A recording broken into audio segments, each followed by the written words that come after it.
ऐसा है कि अगर आपको बहुत फुर्सत में अगर आप अगर बहुत फुर्सत में और आपके पास कोई टॉपिक नहीं है तब आप हमसे सुनील सिंह से प्रश्न पूछिए। मेरे लिए उनको पर बोलने का कोई हम बोलना नहीं चाहते। विपक्ष इनकाउंटर टीआरपी मत बढ़ाइए। ठीक है सर। आया है महामहिम राज्यपाल ने भी एक बार मैं गया था जिस पर चिंता व्यक्त कर रहे थे। मैं समझता हूँ कि सदन जब खत्म होगा तो इस पर ऊपर निश्चित रूप से विचार करेगी। विपक्ष फेक इनकाउंटर क्या क्रिमिनल थे या न थे? नहीं, साइबर फ्रॉड थे या हमें जो संविधान प्रदत्त अधिकार है उसका प्रयोग होना चाहिए। लेकिन कोई व्यक्ति भागने में करने में मान लीजिए हमारे पुलिस के जो एएसआई को गोली मारी, हाँ, किसी पुलिस पदाधिकारी का मनोबल तोड़ने के लिए करें तो हम कैसे उनको आगे बढ़ा सकते हैं? नमस्कार, मेरा नाम सागर कुमार है और आप न्यूज हाट देख रहे हैं। देखिए, लगातार हम आपको दिखा रहे हैं कि अशोक चौधरी और सुनील सिंह में किस प्रकार जुबानी जंग जारी है और ये विवाद जो है कब खत्म होगा। तो ये विवाद जो है खत्म करने का जिम्मा और बीड़ा आप कह सकते हैं तो कहीं ना कहीं अशोक चौधरी ने ही उठाया है। कल जिस प्रकार अशोक चौधरी तेवर में नजर आ रहे थे, उन्होंने कहा था कि भाई हम टारगेट इसलिए हो रहे हैं कि हमने ही विष्णुमान से उनको हटवाया था, हमारी ही भूमिका थी कुछ ना कुछ। तो उस पर सुनील सिंह ने गंभीर प्रतिक्रिया व्यक्त की कि भाई उनकी क्या है, ये तो पूरा केंद्र और पूरा राज्य सरकार लगा हुआ था, वो तो पिलिया पताई है केंद्र के और राज्य सरकार के सामने, और पैसे देकर उन्होंने चुनाव में गड़बड़ी कराया है। और देखिए, दोनों ही नेता जो है आज एक साथ विधान परिषद से निकले थे। एक तरफ सुनील सिंह जो है उन पर आरोप लगा रहे थे तो दूसरे तरफ सरकार का पक्ष रख रहे थे अशोक चौधरी। और उन्हीं सवालों का जवाब लेने का प्रयास जब हमने किया अशोक चौधरी से, जो सवाल सुनील सिंह ने उठाया था कि उनके दामाद को गलत तरीके से किस प्रकार से दूसरे जिलों से ले आया गया विष्णुमान में अध्यक्ष बनाने के लिए, तो वो सवाल जब हमने अशोक चौधरी से पूछा तो देखिए कैसे भड़क गए अशोक चौधरी और बात को कहीं ना कहीं मोड़ दिया, सारा टीआरपी का खेल बता दिया। तो देखिए क्या कह रहे हैं अशोक चौधरी। स्टेट लेवल कानून है नहीं ना, इसको तो नेशनल लेवल कानून है।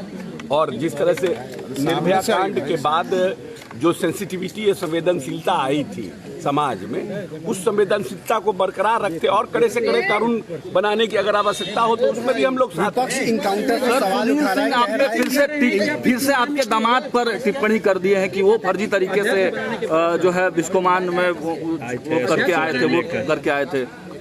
तो पीछे करो ना मोबाइल। देखिए, ऐसा है कि अगर आपको बहुत फुर्सत में अगर आप अगर बहुत फुर्सत में और आपके पास कोई टॉपिक नहीं है तब आप हमसे सुनील सिंह से प्रश्न पूछिए। मेरे लिए उनको पर बोलने का कोई हम बोलना नहीं चाहते। विपक्ष इनकाउंटर टीआरपी मत बढ़ाइए। ठीक है सर। सोर्सिंग के जरिए जो बहाली होती है, स्वास्थ्य विभाग में भी सवाल खड़ा हुआ और आज शिक्षा विभाग खड़ा हुआ कि भाई 20-25 हज़ार रुपया सरकार देती है लेकिन 13-14 हज़ार रुपया स्टाफ को दिया। ये इशू है, इसको चेक करना चाहिए और ज़्यादा से ज़्यादा पैसा जो है जो बेनिफिशियरी हैं उनके अकाउंट में। लेकिन ये आया है महामहिम राज्यपाल ने भी एक बार मैं गया था इस पर चिंता व्यक्त कर रहे थे। मैं समझता हूँ कि सदन जब खत्म होगा तो इस पर ऊपर निश्चित रूप से विचार करेगी। विपक्ष फेक इनकाउंटर कह रहा है। जो इनकाउंटर हुआ है पिछले दिनों पप्पू सैनी का, उस पर विपक्ष कह रहा है कि फेक इनकाउंटर है। वो जानकारी नहीं दे पाएंगे। क्या पप्पू सैनी क्रिमिनल थे या न थे? नहीं, साइबर फ्रॉड थे या जो भी थे, जिस तरह का था परिस्थिति, उनको क्या हुआ नहीं हुआ इसका तो हमारा विभाग नहीं है, गृह मंत्री जवाब दे। लेकिन ये है कि हम लोग फ्रॉड इनकाउंटर में नहीं बिलीव करते हैं। हमारे नीतीश जी से लगातार इन बातों की चर्चा करते रहे कि फ्रॉड इनकाउंटर नहीं, हमें जो संविधान प्रदत्त अधिकार है उसका प्रयोग होना चाहिए। लेकिन कोई व्यक्ति भागने में करने में मान लीजिए हमारे पुलिस के जो एएसआई को गोली मारी, हाँ, किसी पुलिस पदाधिकारी का मनोबल तोड़ने के लिए करें तो हम कैसे उनको आगे बढ़ा सकते हैं? कैसे उनको आगे? विधानसभा में हंगामा हो रहा है सर, यूजीसी में विधानसभा में हंगामा हो रहा है। इधर भी देखिएगा, इधर भी सर, इधर भी देखिए, नए नियम ये वो और विजय सिन्हा उसका जवाब दे रहे हैं।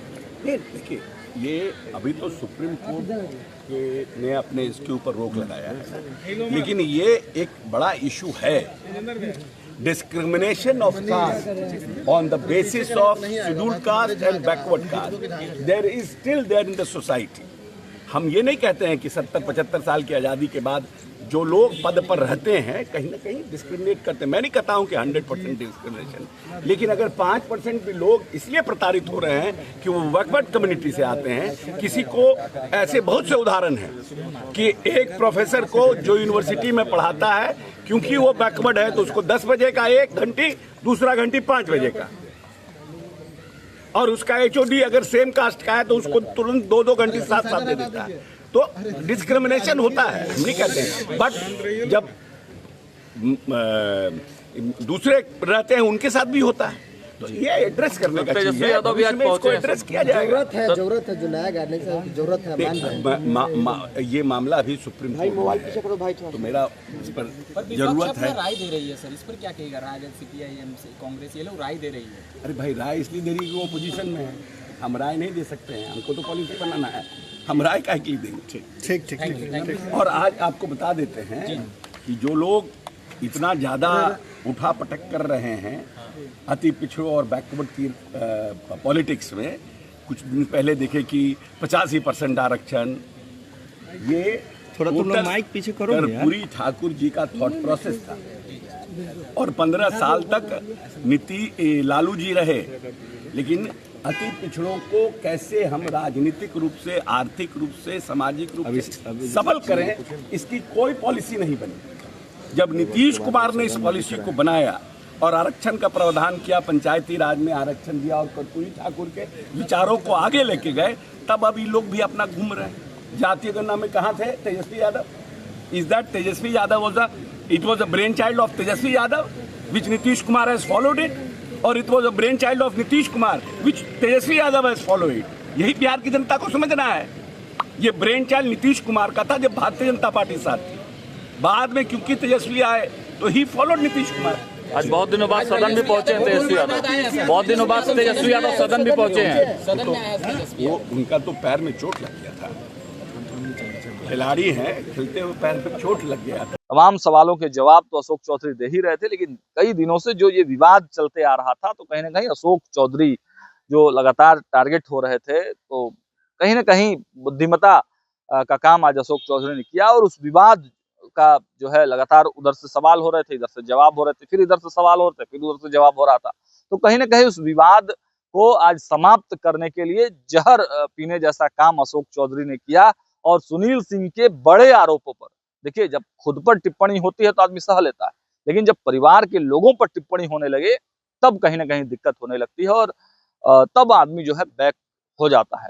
वैसा ही काम आज अशोक चौधरी ने किया, और जब उनके दामाद पर ये आरोप लगने लगे और विश्वमान चुनाव में गड़बड़ी का आरोप सुनील सिंह ने लगाया, तब देखिए कहीं ना कहीं सीधे सीधे जो है कुछ कहने से बचते नजर आए अशोक चौधरी। एकदम चुप्पी साध ली सुनील सिंह पर, और उल्टे पत्रकारों पर ही भड़क गए कि आप ही लोगों को ज्यादा टाइम है, TRP बटोरने का सारा खेल चल रहा है। तो अब इस बयान के बाद आप समझ सकते हैं कि इन दोनों का जो विवाद है यहीं पर ठंडा हो जाता है, यहीं पर समाप्त हो जाता है। फिलहाल स्टूडियो में इतना ही। देखते रहिए न्यूज़ 8। बहुत बहुत धन्यवाद।